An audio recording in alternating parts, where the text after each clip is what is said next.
Hey, welcome back to Matt's Garage. I know it's been a really long time, guys. It's been a very busy summer. I apologize for not being present, but life has a way of getting in the way of car projects, as many of you know. This video is just an update on what's been going on for sort of my loyal subscribers who've been wondering, and a lot of you guys have emailed me and reached out and made sure everything's okay. Everything's okay, but yeah, a lot has been happening. Let me take you through what's been happening.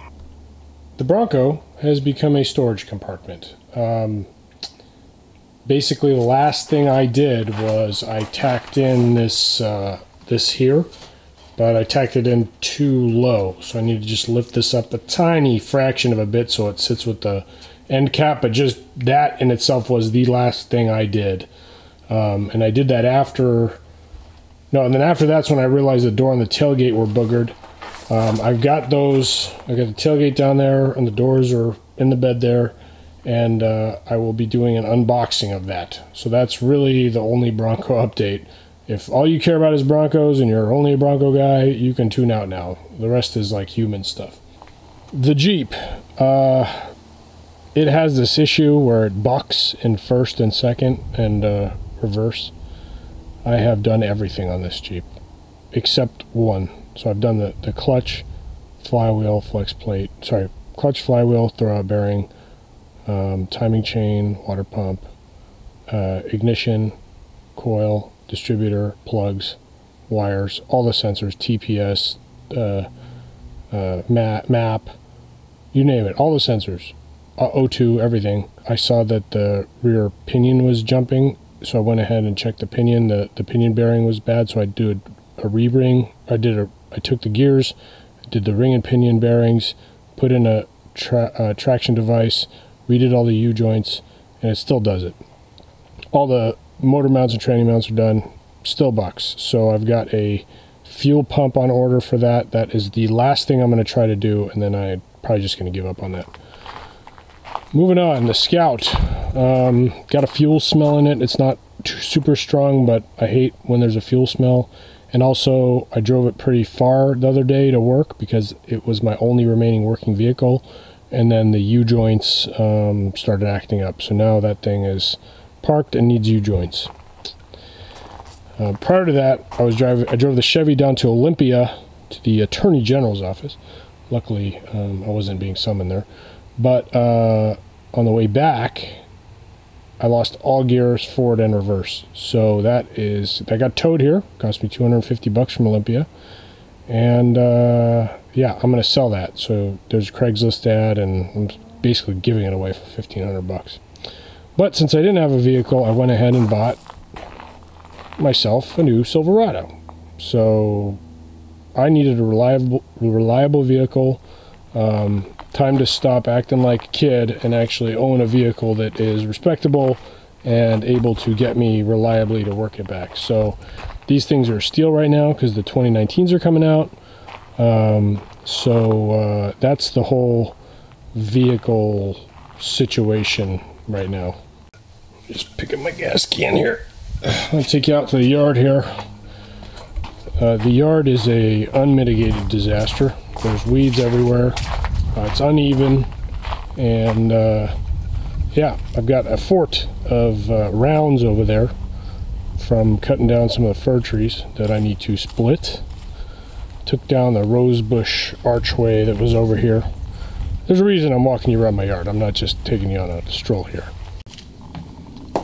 So those of you from this area know that lawns can go kind of crazy this summer. So my neighbor Carl gave me this John Deere lawn tractor. This is Carl with the 66 acid dip Bronco. It's an STX 38 and it hadn't run in like 15 years. So I actually just rebuilt this. New seat, 4 new tires. I took apart the head on the engine, welded on the valve, ground it down, had it turned, and fired right up. All new bearings, all new pulleys, belts, painted the deck, cleaned up the blades. It runs great. The hood I'm still working on, but that really saves a lot of time. And then my other neighbor Lee gave me that beast of a of a edge trimmer you see on the wall there, and that's been helping me cut some brush, but it wasn't running. That's why he gave it to me. So did the carb on that, got that running. Beyond that, I've been cleaning up the shop. I'm selling my C4 from the Bronco. Getting rid of my grinder because I never use it. I move my bandsaw and stuff. I'm thinking about just getting rid of that table generally. I gotta do something with the wheels down there. I'm keeping them inside because they're sandblasted, so I don't want them to get all rusty. But I just don't want to make the trip up to Monroe or wherever to get them powder coated. So, you know, I've got Jeep parts here for the fuel tank.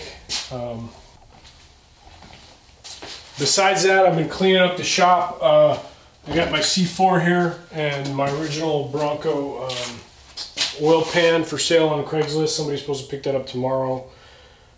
Sold the doors and the tailgate. Selling some other stuff, nothing major, but basically just trying to make some room in the shop. I'm going to get back on the Bronco here pretty soon. Luckily, thank you, Brian, for pointing out that Tom's had marked their front doorpost as blemished and put a note on there. That led me to call Phil from Tom's, and he sent me some videos on what exactly is going on with those front doorposts and why they're not correct and how to fix them. So appreciate that, Phil. Appreciate that, Brian, for giving me the heads up. I'm going to try to do a video on that. I don't know how complex it's going to be, but so that's kind of a big deal if you're building a Bronco. So in the next few days, you'll probably see some video, or next few weeks, you'll see some videos that are random, like lawn tractor related videos, and you know, the Chevy related videos. I'm going to do an unboxing of the tailgate and doors, and then hopefully at one point get back into the rhythm. Oh, on top of all this, oh man, sorry. On top of all this, we're selling our house in LA, so that's not stressful. I had to fly down there, do a bunch of work, and get it ready for sale. And so we're in escrow on that, and then, yeah. So all my problems are great problems to have. I recognize how lucky we are, how fortunate we are, and how I'm very thankful for having a good job that allows me all these hobbies and toys and all that. But I sort of just bit off way more than I can chew. So I need to focus, thin the herd a little bit. Getting rid of the Chevy will be nice. You know, the hard part about the Scout and the Jeep is they have sentimental value. You know, the Scout I've had since I was 18, and the Jeep my mom put 375,000 miles on. So how do you get rid of something like that? But anyway, thanks for all your advice. Glad to be back on YouTube, and thanks for your patience. And yeah, I'll see you guys on the next episode, which should be coming out shortly.